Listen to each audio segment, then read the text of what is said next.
Buenas tardes, Dios los bendiga. De nuevo transmitiendo desde la Iglesia Bautista El Buen Pastor de Bucaramanga. Bienvenidos a todos, mi nombre es Yorley Parra. Continuamos con nuestro estudio devocional de todas las tardes.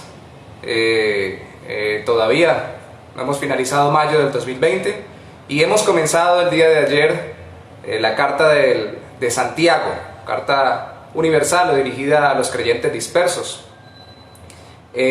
Ayer leímos los primeros versículos. Hoy vamos a darle continuidad para durante estos 21 días, hoy siendo el segundo, abordar toda la carta. Así que si usted tiene su Biblia, por favor acompáñeme para leer desde el versículo 5 del capítulo 1. Santiago capítulo 1, versículo 5 hasta el versículo 11. Y si alguno de vosotros tiene falta de sabiduría, pídala a Dios, el cual da a todos abundantemente y sin reproche, y le será dada. Pero pida con fe, no dudando nada, porque el que duda es semejante a la onda del mar, que es arrastrada por el viento y echada de una parte a otra. No piense, pues, quien tal haga, que recibirá cosa alguna del Señor. El hombre de doble ánimo es inconstante en todos sus caminos. El hermano que es de humilde condición, gloríese en su exaltación, pero el que es rico en su humillación, porque él pasará como la flor de la hierba. Porque cuando sale el sol con calor abrasador, la hierba se seca, su flor se cae y perece su hermosa apariencia. Así también se marchitará el rico en todas sus empresas. Santiago capítulo 1, versículo 5 al 11. Ese es nuestro texto en el día de hoy. Y ayer, habiendo comenzado la carta, tenemos que recordar que vimos que el autor era Santiago, Jacobo, citado por Pablo en 1 Corintios 15 como a quien se le apareció el Señor resucitado antes de aparecérsele a Pablo. Y se cree que lógicamente es el mismo que cita Pablo en su carta a los Gálatas en el capítulo 1. El pastor de la iglesia en Jerusalén, según Hechos capítulo 15. Santiago sigue con una aplicación muy práctica de la fe en Cristo. Y hoy nos está diciendo, después de habernos dicho ayer sobre que la fe nuestra no debe ser motivo de tristeza cuando pasemos por pruebas, porque la fe nuestra en Cristo es precisamente para ser probada.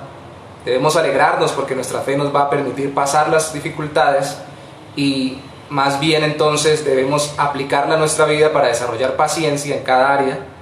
Ahora continúa con este mismo tema que definitivamente es su enfoque dentro de la carta, diciéndonos, bueno, si usted piensa que es que no tiene la suficiente sabiduría, pídala a Dios. Si piensas que no ha desarrollado paciencia es porque tal vez usted todavía no tiene la sabiduría. Y hay que recordar que la sabiduría en la Biblia, tanto en el Antiguo como en el Nuevo Testamento, no es solo acumulación de conocimiento.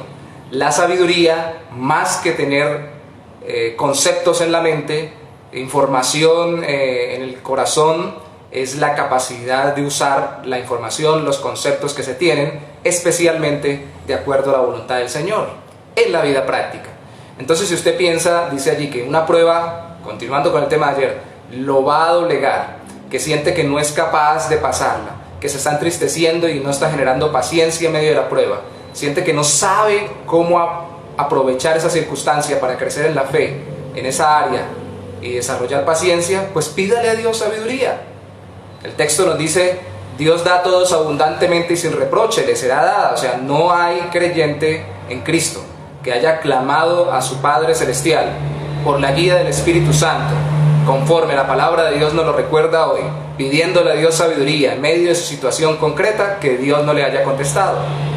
Sabiduría no es lo mismo que la situación termine, no es lo mismo que la circunstancia pase, no es lo mismo que deje de suceder lo que nos está aconteciendo, sino sabiduría para lidiar con la circunstancia, con lo que está aconteciendo y superar todo lo que nos está pasando. Sabiduría. Pero dice, pida con fe, y dice la comparación con la ola del mar que va y viene, que es inconstante, que es arrastrada por el viento, y lógicamente no se quiere que el creyente sea arrastrado por el mundo, por las circunstancias y por la situación que está viviendo. Si se deja arrastrar, lógicamente, no se cimienta en el Señor, en su palabra, en su consejo, entonces va a pedir sin la convicción de que Dios le puede ayudar. Porque aquí hay algo muy importante. Aquí no está hablando de la duda normal o natural. Según el contexto de toda la carta, cuando se nos habla de que el hombre de doble ánimo es inconstante en todos sus caminos, está hablando de doble alma. Está hablando que ese hombre de doble alma, de acuerdo al versículo 7, no va a recibir ninguna cosa. Está diciendo aquella persona que quiere estar bien con Dios y con el mundo, que quiere hacer la voluntad de Dios, pero también al mismo tiempo quiere vivir de acuerdo a su propia voluntad, y que no quiere que su voluntad se someta a la de Dios para, haciendo su voluntad, la voluntad de Dios, también estar haciendo su propia voluntad, la voluntad de Él, porque ama hacer la voluntad de Dios. Está hablando de esta persona que juega con Dios solamente por las circunstancias. Esto lo vamos a ver en el resto de la carta. Porque si hablara solamente de la duda, pues entonces no vendríamos delante de Dios. Si yo tengo duda con respecto a qué decisión tomar práctica en algún aspecto de mi vida, pues yo vengo a Dios y le consulto y le pido, porque Él es el que me va a orientar a través de su palabra, me va a dar guía, me va a dar luz con mandamientos claros o con principios específicos de la palabra. Yo los voy a aplicar a mi situación y por la guía del Espíritu Santo voy a creer que Él me está dirigiendo. Y Él me va a dar la solución, porque tengo dudas sobre alguna decisión. Pero si la duda es una duda ya no de una decisión específica, sino de una vida de doble ánimo o de doble alma, que es inconstante, que hoy sí quiere marchar conforme a la voluntad de Dios y mañana no, pues va a llegar desconfiando delante del Señor a pedir.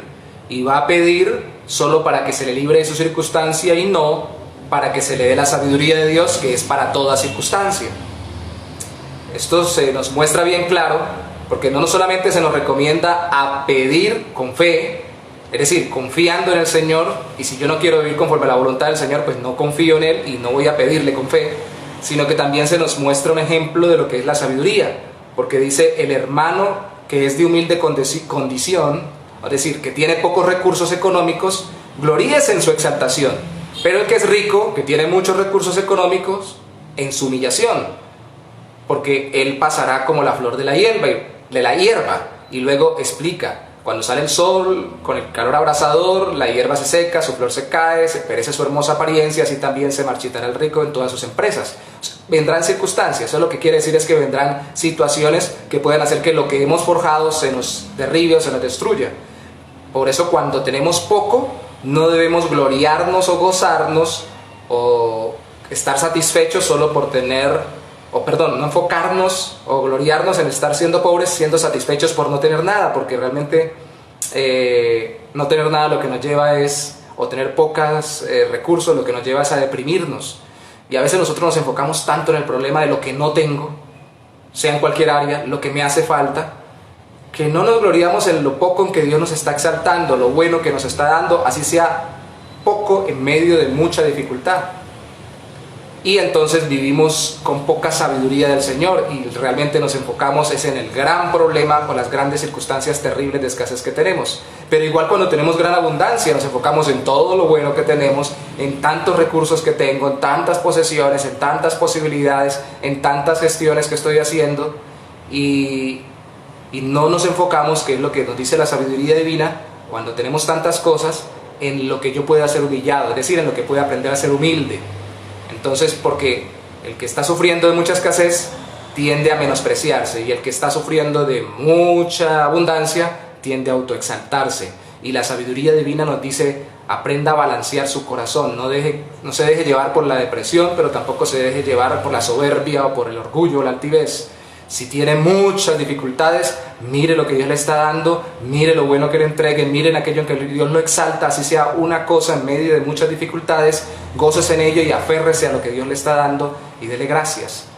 Pero si está pasando muchas cosas buenas, si tiene mucha abundancia, si tiene muchos recursos, si para donde voltea a mirar tiene estabilidad económica, financiera, laboral, si tiene buenas relaciones y una cantidad de cosas más, no se quede solo impresionado por eso, sino que miren dónde Dios lo va a enseñar a ser humilde, porque seguramente eso lo va a hacer orgulloso u orgullosa. Entonces, cuando haya la oportunidad de que se le humille, de que encuentre una debilidad, como está pasando por ejemplo con la pandemia del coronavirus, la humanidad está dándose cuenta que por muchos recursos y estabilidad que tenga, un solo organismo viral en este caso puede a cualquiera ponerlo contra la pared. Gloriémonos en nuestra humillación, porque las circunstancias varían. Sabiduría es dejarme enseñar por el Señor, dejar que moldee mi corazón. Y entonces, si yo no la tengo, debo pedir con fe. Pedir sabiduría no es pedir para que las cosas salgan como yo quiero. Pedir sabiduría es pedir a Dios que me ayude a entender qué es lo que Él está haciendo alrededor de mí para enseñarme y moldear mi corazón más como el de Cristo. Así que quien nos oye o quien nos ve que de pronto no ha entregado su vida a Cristo ni se ha arrepentido de sus pecados, claro que Dios quiere transformar su vida, pero conforme a su voluntad y conforme a la sabiduría de Él, no la del mundo. Y si quieres saber cómo es la sabiduría del mundo un poco más, síganos en estos devocionales, porque allá vamos a llegar en esta carta. Oremos. Señor, te damos gracias en esta tarde por permitirnos compartir este tiempo juntos en tu palabra, Señor, y por la invitación de tu palabra a través de la carta de Santiago te pedimos nos dé sabiduría. Sabiduría conforme tú sabes darla, Señor, la que moldea nuestro corazón para poder verte a ti y tu obra en nuestra vida en todo tipo de circunstancia, y no para ver o no para querer ver como el mundo, como las circunstancias se cambian de acuerdo al capricho de nuestro corazón. Ayúdanos, oh Santo Señor, a pedir sabiduría y a vivir con sabiduría, para que entonces las pruebas realmente nos hagan sentir gozosos, porque van a ser la oportunidad para crecer en fe, en dependencia de ti, y te glorificaremos en ello. Damos gracias en el nombre de Jesús. Amén. Recuerde dejar alguna inquietud o comentario, participar de una iglesia de sana doctrina y poner en práctica lo que hablamos. Pida a Dios con fe y Él le dará sabiduría. Él sabe dar sin reproche. Dios los bendiga a todos.